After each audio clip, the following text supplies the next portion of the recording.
go through some of my favorite books of the year by month. Here's April, May, and June.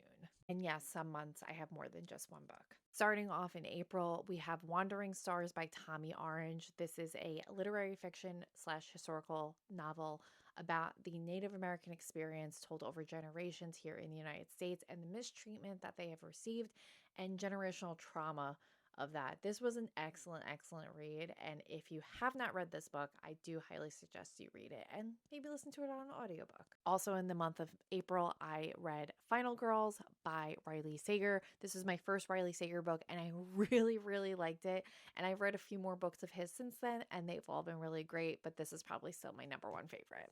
In the month of May, I had a really great reading month, so I couldn't just pick one book. I picked three. So the first one being The Wager by David Grann. I actually ended up listening to this on audiobook, and it was phenomenal. The narrator was fantastic. It is about shipwreck, murder, and mutiny, and it was just really, really good. I'm also including Mistborn by Brandon Sanderson for the month of May. It's my first Brandon Sanderson book, and I really did enjoy it, even though it did take me a while to read it. There was just like some slumps going on in there, but I really like the beginning of this Cosmere world, and I'm definitely going to continue his books into 2026.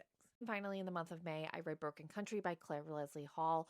This was phenomenal. It's a literary fiction book that is so gut-wrenching and emotionally devastating that I can understand why it's called Broken Country. If you haven't read this book, you really should. Even though it is literary fiction, I know a lot of people don't read them.